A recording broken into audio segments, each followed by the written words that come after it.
I will suggest that we put the blocks on the lowest setting because it's going to be a bit less demanding and less likely to go into your lower back. And you're basically just going to lay on your tummy on the floor, but you're going to put the blocks like just above your knees so that your feet are a little bit elevated. And you want to squish yourself around a bit until you find a position where you're comfortable. So if you have the blocks too close to your hips, it will be uncomfortable on your quads. And if you have it too close to your knees, it might feel a bit bony on your knees. So you've got to try and find this like sweet spot where I have the blocks like maybe 2 inches above my knees maybe. And when you're doing this, make sure that your feet don't go too wide out to the side. So key mistakes that I see in yoga are people thinking that they're extending their hips, but they're actually rotating or abducting their hips. So I want you to try and keep your knees close-ish together, okay? So as you're putting your feet on, as you're putting your knees on the blocks, your legs aren't going wider. You're not taking your knees wider than your hips. You're keeping your legs in alignment with the hips because that's true hip extension, okay? And I just want you to switch everything off. Do whatever is comfortable with your head, but if you can, I'd rather you had it facing straight down rather than twisted to the side. But I will do my best. I'll set the timer. We're going to spend 5 minutes here and I'll do my best at 2.5 minutes to say if you've got your head on one side, then swap it the other way. But if you can have your head kind of angled down like you did in floor block, you might get a bit more of a better neck and sort of thoracic release. So breathing nice and deeply, set the timer. Everything is relaxed here. So you're trying super hard to like not tense up your feet, not tense up your glutes, not tense up anything. Breathing nice and deeply in and out of your nose, sending that breath deep into the diaphragm, the belly, the ribs, the lower back, all that jazz.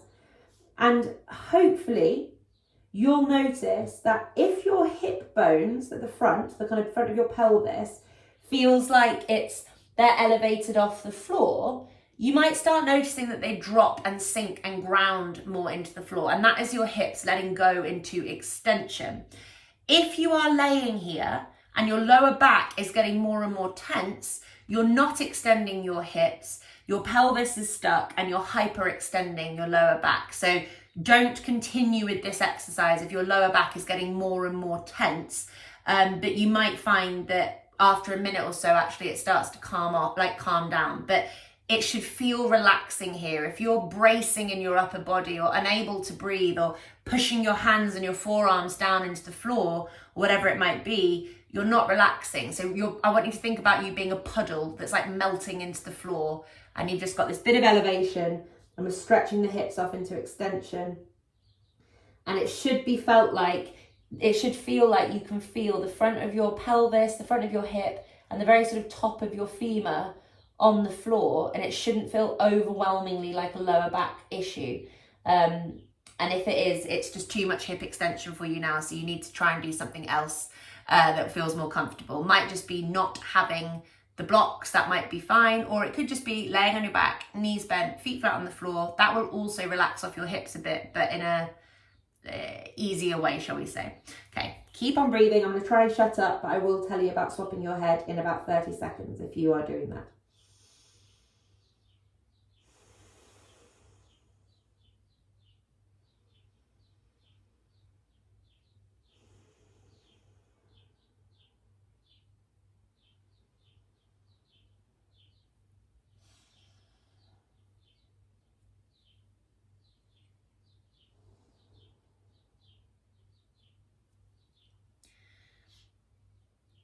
If you have your head twisted on one side, you might want to twist it the other way now. But I would recommend trying to keep your sort of forehead on your hands and trying to get that length up the back of your neck rather than having the twist. So the length up the back of the neck is achieved by trying to give yourself like a double chin in this position. Breathing, sending that energy and that calm relaxation to your lower back, the ribs, the belly, letting everything go and trying not to let the ankles move too wide from where the hips are so that we get actual hip extension, not abduction.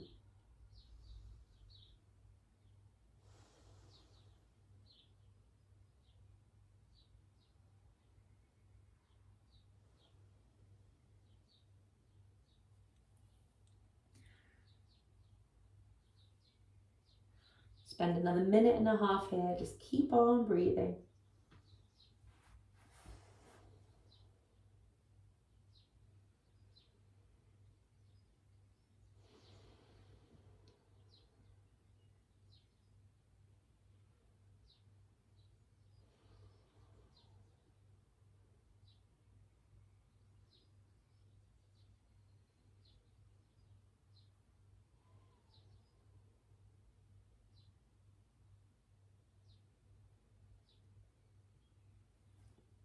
Relaxing your jaw, your neck. Notice if you're holding your breath. Keeping that tucking in of the head, create the length down the back of your neck. Not forcing the hips down, but hopefully noticing that they want to drop a little bit more.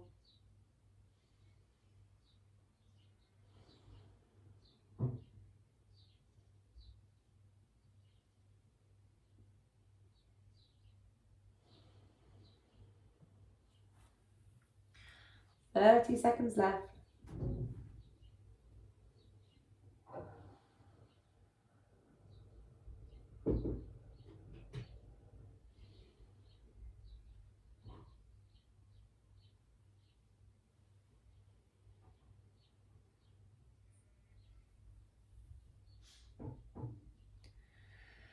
Five, 4, 3, 2, 1. And relax off and slowly extricate yourself out